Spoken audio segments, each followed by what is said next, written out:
যেতিয়াই পৃথিৱীৰ ওপৰত মানুহৰ অত্যাচাৰ সীমা চেৰাই গৈছিল, তেতিয়াই মোৰ নিচিনা ভাইৰাছৰ সৃষ্টি হৈ নিজকে জীৱশ্ৰেষ্ঠ বুলি ভবা মানুহৰ সৰ্বনাশ কৰিছিলোঁ।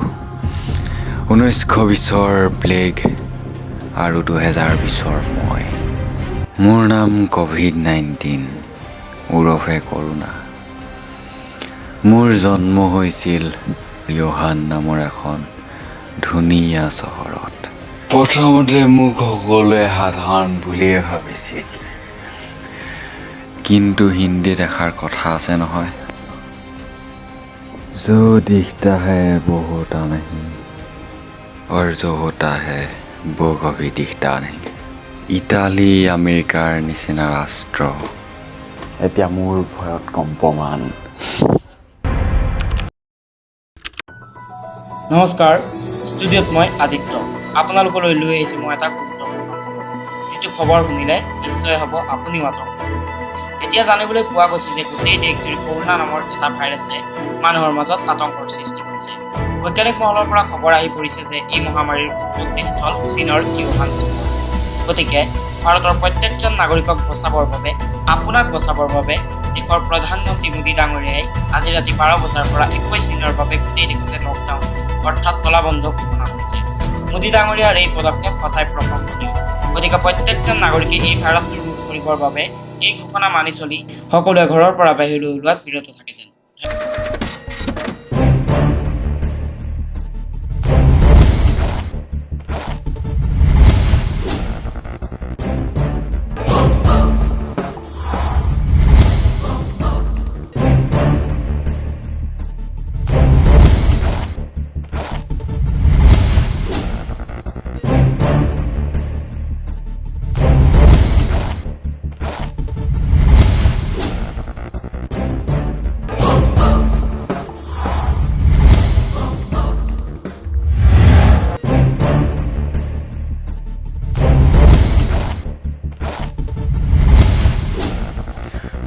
Corona is a pola. Corona.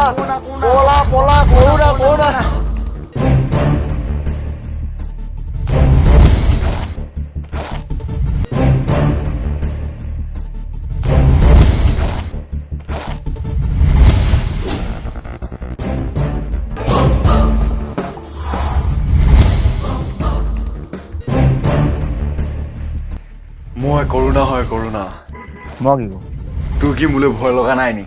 ভয় কৰি কি লাভ, কিন্তু মৰিব টাইমত এদিন মৰিবই লাগিব, তই কি বাদ দে এইবোৰ। মই কৰোণা হয় কৰোণা।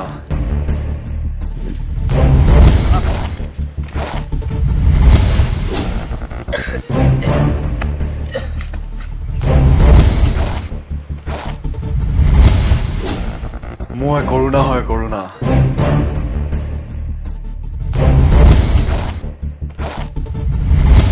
নমস্কাৰ, এই সময়ত এটা ডাঙৰ গুৰুত্বপূৰ্ণ খবৰ আহি পৰিছে। ভাৰতত নিৰ্মিত হ'ল কৰোণা ভেকচিন। 60 বছৰৰ ওপৰৰ অঞ্চলৰ বাবে চৰকাৰে বিনামূলীয়া ভেকচিনৰ ব্যৱস্থা কৰিছে।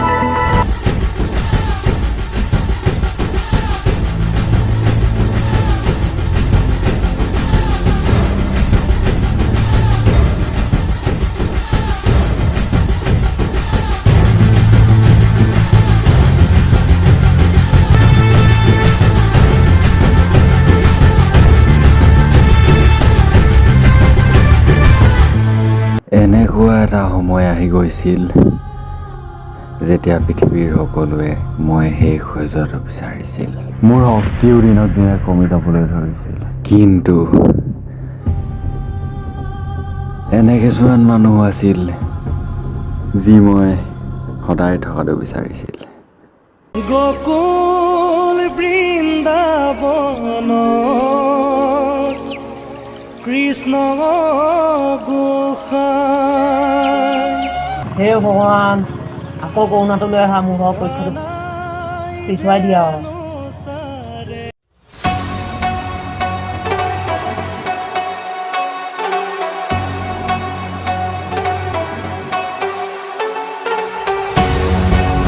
কৰোণা থাকিলে মই হস্পিটেল কেইখনমান খুলি দিম আৰু কা আন্দোলনত যি আমাৰ দলটোৰ প্ৰতি বেয়া ভাৱ আহিলে তাক নাইকিয়া কৰিবলৈ কৰোণাৰ নিচিনা ছেকেণ্ড এটা চান্স নাপাম নহ'লে। Hello' sir, good afternoon. বাবাও কৰোণা ভাইৰাছৰ ভেকচিন এটা কাম দিছেনে? দিছে ছাৰ, আৰু 1 মাহ পাছত কৰোণা সম্পূৰ্ণৰূপে নাইকিয়া হৈ যাব। না বাবা না, সেইটো নকৰিবি। কৰোণা আৰু কেইদিনমান থাকিবলৈ দে, বহুত আধৰুৱা কাম বাকী আছে। কিন্তু ছাৰ, কোনো কিন্তু নাই, যিমান কৈছোঁ সিমান কৰ। গধূলিটো পাব লগাখিনি পাই যাবি। ঠিক আছে হ'ব ছাৰ। যেতিয়া আপোনালোকৰ মানুহেই মই যোৱাটো বিচৰা নাছিল, তেন্তে মই কিয় যাম?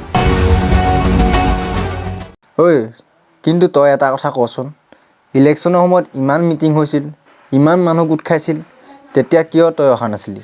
মই কৈছোৱেই মোৰ 18 বছৰ নাই হোৱা, আৰু ইয়াত 18 বছৰৰ তলৰ মানুহে ভোট দিব নোৱাৰে। তো মই ইলেকশ্যনৰ টাইমতে কি ঘটিটো ফালিম? লাহে লাহে ইলেকশ্যন শেষ হৈ গৈছিল, আৰু পৃথিৱীয়ে ইতিমধ্যেই মোৰ ভেকচিন পাই গৈছিল। মোক আৰু শক্তিৰ প্ৰয়োজন হৈছিল, আৰু ইলেকশ্যনৰ টাইমৰ সেইকেইদিন মই শক্তি গোটাই আছিলোঁ। আৰু চাগে তহঁতি ভাবিছ মই সেই আগৰ সাধাৰণ কাহ পানী লগা হৈ আছোঁ।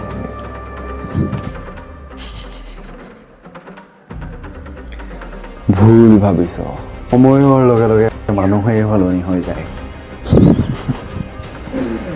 মই কিয় নহ'ম?